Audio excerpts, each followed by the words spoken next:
ఎక్కడ ఖాళీ జాగా కనిపిస్తే అక్కడ వాలిపోతున్నారు కూటమి నేతలు. అది ప్రభుత్వ స్థలమైన, దేవుని మాన్యమైన, చివరికి వన్యప్రాణులను రక్షిస్తున్న అటవీ శాఖ భూములైన కాదేది కబ్జాకు అనర్హం అంటూ కబ్జా చేసేస్తున్నారు.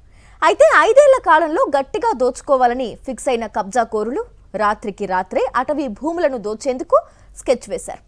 అటవీ అధికారులకు సమాచారం అందడంతో టీడీపీ నేతల భూ కబ్జానైతే అడ్డుకోగలిగారు. కానీ అసలు సూత్రధారులను వదిలేశారు అనే విమర్శలు వెల్లువెత్తుతున్నాయి. కర్నూలు జిల్లా హాలహర్వి మండలం గూళ్యం గ్రామంలో అటవీ శాఖకు సంబంధించిన భూములపై టీడీపీ నాయకులు కన్నేశారు.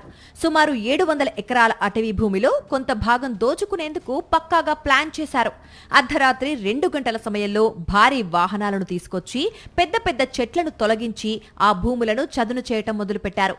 సమాచారం అందటంతో అటవీ శాఖ అధికారులు హుటాహుటిన సంఘటనా స్థలానికి చేరుకుని కబ్జాను అడ్డుకున్నారు.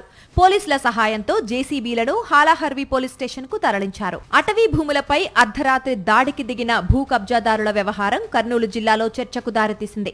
ప్రభుత్వానికి చెందిన అటవీ భూములను చదును చేసి కబ్జా చేసేందుకు ఏకంగా 6 జేసీబీలను రంగంలోకి దించి ధైర్యం చేసిన వ్యక్తి ఎవరు అనేది ఇప్పుడు స్థానికంగా హాట్ టాపిక్ గా మారింది. అయితే అధికారులు ఆకస్మికంగా దాడులు చేసి జేసీబీలను పట్టుకుని అసలు నిందితులను వదిలేసినట్లు ఆరోపణలు వినిపిస్తున్నాయి. 17వ తారీఖు అర్ధరాత్రి 11:30 మాకు సమాచారం అందింది.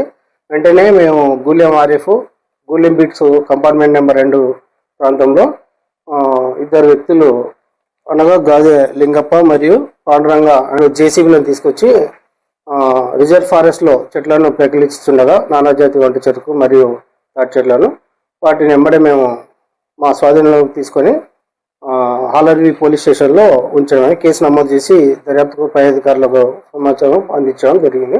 కేసు దర్యాప్తు జరుగుతుంది. అవినీతి లేని ప్రభుత్వం అంటూ గొప్పలు చెప్పుకునే కూటమి సర్కార్ అటవీ భూములనే కబ్జా చేయబోయి అడ్డంగా దొరికిన వారిపై ఎటువంటి చర్యలు తీసుకుంటుందో వేచి చూడాలి.